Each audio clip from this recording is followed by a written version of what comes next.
오늘은 다윗을 찾아온 용사들이라는 제목으로 말씀을 나누겠습니다. 오늘은 하나님의 도우심으로 다윗이 도피 시절 가운데서 하나님이 다윗에게 함께할 용사들을 보내주셨음을 이야기해 주고 있죠. 그리고 다윗이 마침내 헤브론에서 온 이스라엘의 왕이 되었음을 알려주고 있습니다. 하나님의 도우심은 오늘 본문 1절부터 22절까지 특별히 다윗이 사울을 피해 시글락이라는 장소와 광야라는 장소에 있을 때에 각 지파에서 다윗을 돕기 위해 찾아온 용사들이 있었음을 알려주죠. 그리고 23절부터 40절까지는 사울 왕이 죽고 온 이스라엘이 헤브론에 있는 다윗을 온 이스라엘의 왕으로 세우기 위해 모든 그 이스라엘들이 지파별로 지휘관들과 병사들의 수를 이렇게 이야기하고 있습니다. 그래서 본문으로 들어가면 1절부터 22절까지는 다윗이 왕이 되기 전에 요새 광야와 시글락에서 도피하던 시절 다윗을 찾아온 용사들에 대한 이야기를 하고 있습니다. 1절부터 22절에 나열된 용사들은 다윗이 자신을 죽이려는 사울을 피해 도피하던 중 다윗을 추종했던 군사들 한 600명을 이야기합니다. 22절까지는 본문을 다윗을 찾아온 용사들이 다윗이 찾아온 그 장소에 따라 문단을 이렇게 나눌 수가 있게 이제 설명하고 있습니다. 그래서 1절부터 7절까지를 보면 시글락이라는 장소가 보이죠. 그리고 다윗의 마지막 도피 장소였습니다. 8절부터 15절은 요새라는 장소라고 이야기하고 있습니다.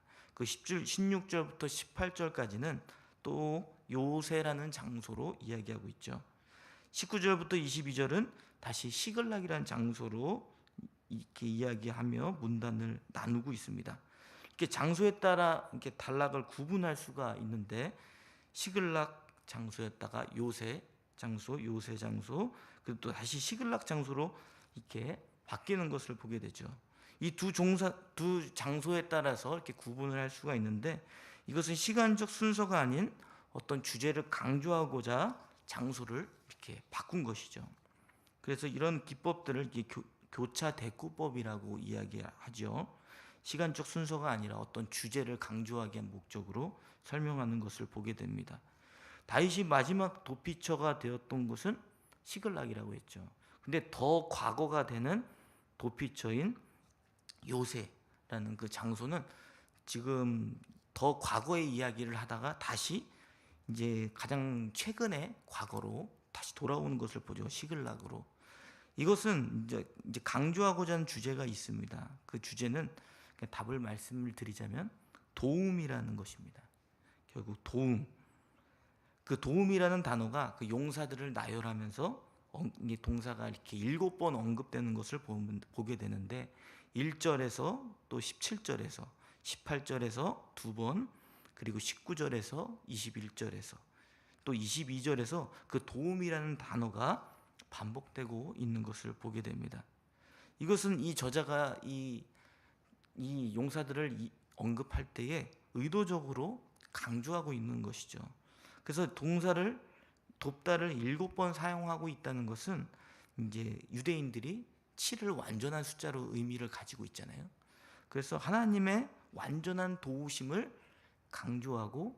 강조하고자 7번 사용하고 있는 것을 우리가 알 수가 있습니다.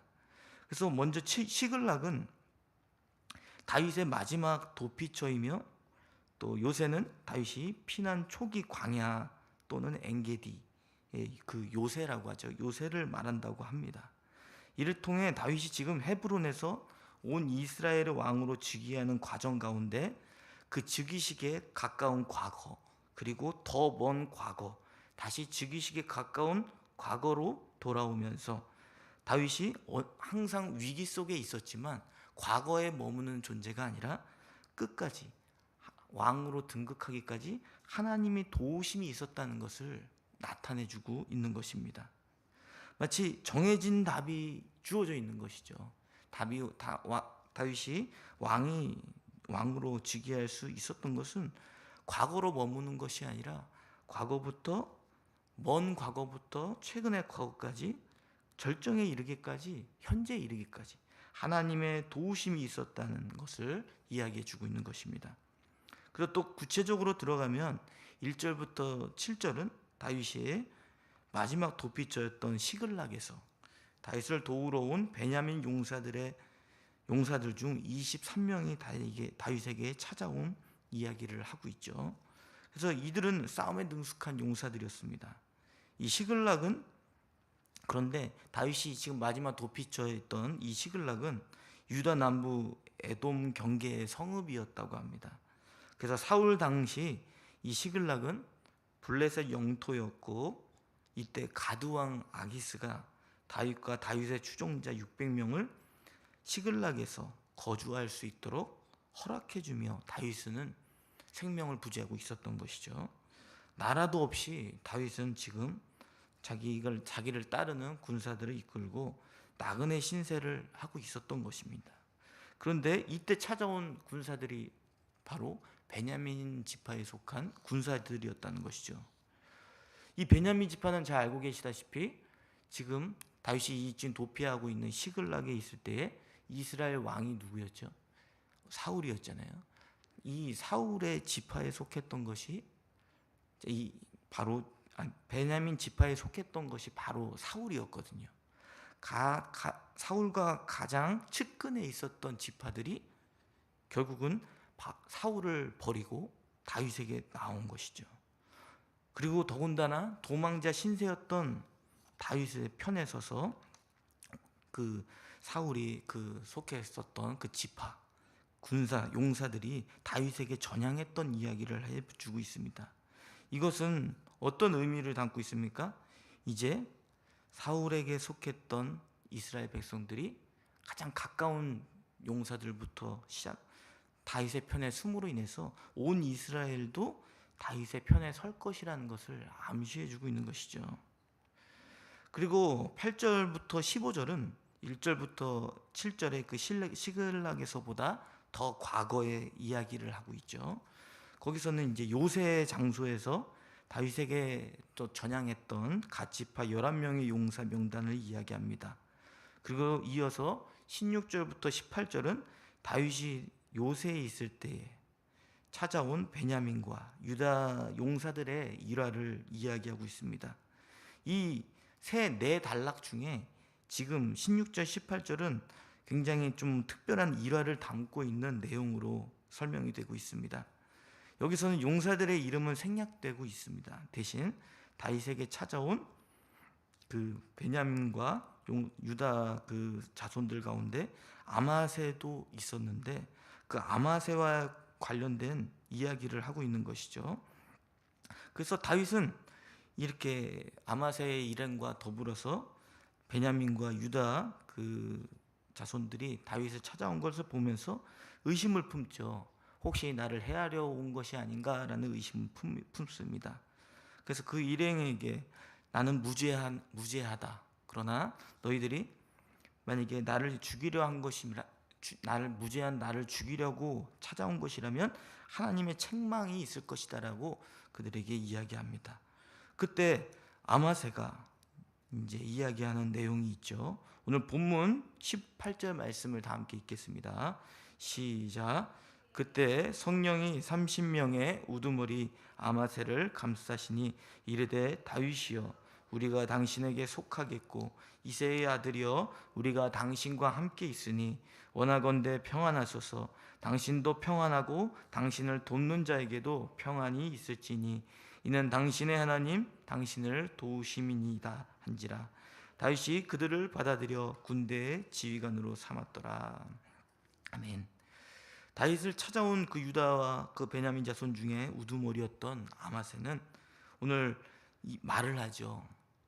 이것은 이 말을 할 때 이미 그 전제가 있습니다. 그는 성령에 사로잡혔다라고 이야기하고 있습니다. 하나님의 영에 사로잡혔다라고 표현하고 있죠. 그로 인해서 그들이 다윗과 연합하며 함께할 것을 약조합니다. 그리고 아마세는 다윗에게 평안을 외치죠. 우리가 말하고 있는 샬롬이죠. 하나님의 평화가 있을 것이다라고 선포합니다. 그리고 다윗을 돕는 자에게도 평안이 있을 것을 기원하며 다윗을 축복하고 다윗의 마음을 안심시키는 것을 보게 됩니다. 그러면서 사울의 편에 있던 아맛의 입을 통해 하나님이 다윗을 돕는 분이심을 선포하는 것이죠. 이것은 다윗의 어떤 반대측에 서 있었던 사울 왕의 편에 서 있던 아마세가 이제 다윗의 편에 서서 하나님이 주시는 그 예언의 선포를 우리에게 나타내 주고 있는 것입니다. 이 선포의 내용은 단지 어떤 아마세 개인의 하나의 선포가 아니라 하나님이 다윗에게 가져다 주신 메시지죠. 하나님이 반드시 너를 도우실 것이다. 너를 통해 하나님의 뜻을 이루어 가실 것이다 라는 것을 보게 됩니다. 우리가 인간적으로 생각해 보면 이런 용사들이 다윗의 편에 설 수 있었을까? 어떻게 다윗을 계속 도망가고 있는 다윗의 편에 서려고 했을까라는 생각이 듭니다.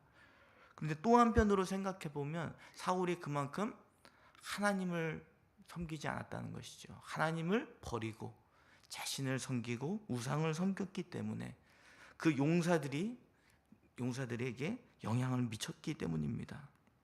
그 용사들도 바보가 아니겠죠. 하나님의 편에서 싸우고자 했던 군사들이었습니다.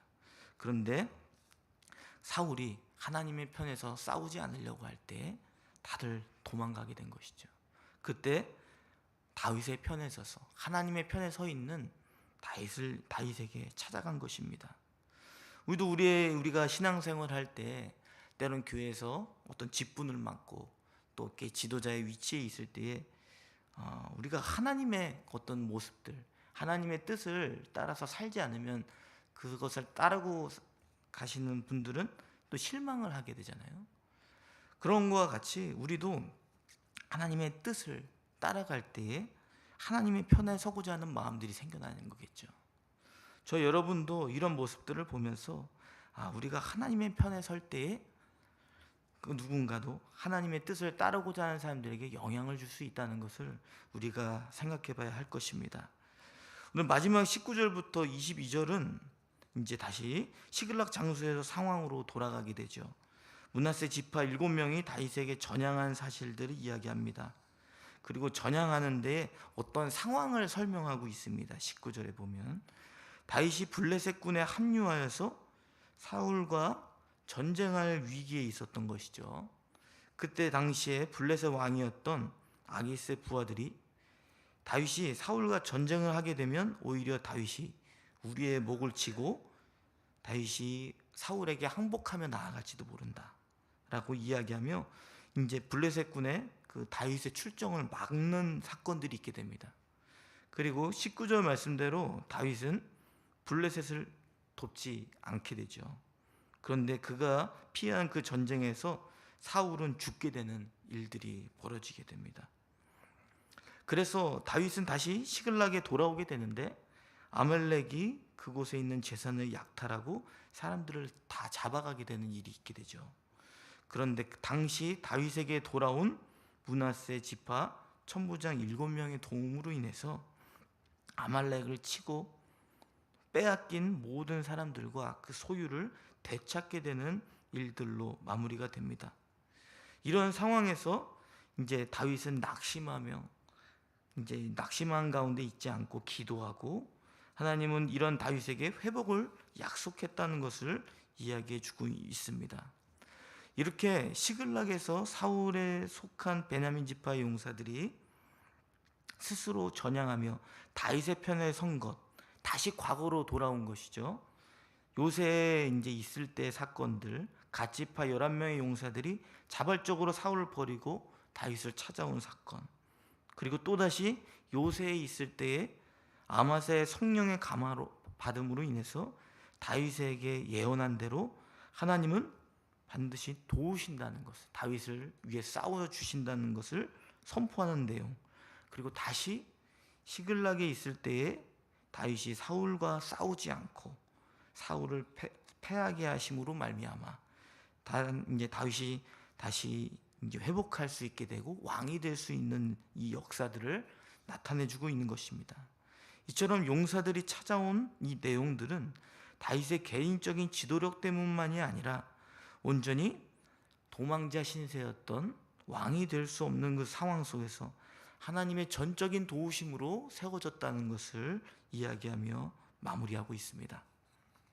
그리고 그 다음 본문 23절부터 40절까지는 이제 앞에 본문 역대상 11장 1절에서 3절에 그 헤브론의 그 장소로 돌아가서 다윗의 즉위가 하나님의 뜻이었음을 다시 한번 이야기해 주는 것으로 마무리합니다. 그래서 이제 즉위식이 시작이 되는 거죠. 다시 다윗이 도피 시절에는 600명의 군사밖에 되지 않았지만 이제는 하나님의 군대와 같은 규모가 되었다는 것입니다. 총 34만 822명에 이르는 하나님의 군대가 이루어지게 되었다는 것으로 마무리하게 됩니다. 오늘 말씀을 맺겠습니다. 다윗이 사울의 왕을 이어서 온 이스라엘의 왕이 되었다는 것은 다윗을 돕는 군사들이 가장 다윗이 위기 속에 있었을 때에 찾아왔기 때문이었음을 이야기합니다. 그리고 그 찾아온 사건들은 온전히 하나님의 도우심이었다는 것입니다. 다윗이 하나님의 편에 서 있었기 때문에 전적으로 다윗을 도와주었다는 것을 이야기해 주고 있습니다. 우리가 이렇게 승산이 있는 싸움을 우리는 하기를 원하죠. 우리가 승산 있는 싸움을 할 수 있는 것은 무엇입니까? 이처럼 하나님의 편에 있는 다윗처럼 하나님의 편에서 일을 할 때일 것입니다. 우리가 하나님의 편에 서 있을 때에 하나님은 그 뜻을 반드시 이루시기 때문입니다. 그리고 다윗의 편에 서기 위해서 왔었던 사람들은 자발적인 선택을 한 사람들입니다. 우리도 하나님을 섬기며 나아갈 때, 또 때로는 목사님들이 이렇게 하나님의 말씀을 전하고 또 선포해 나갈 때 우리가 하나님의 편에 서는 일이라면 그 편에 서서 하나님의 군사, 용사들처럼 하나님을 위해 자발적으로 선택하며 하나님을 위해 살아갈 수 있는 저와 여러분이 되시기를 바랍니다.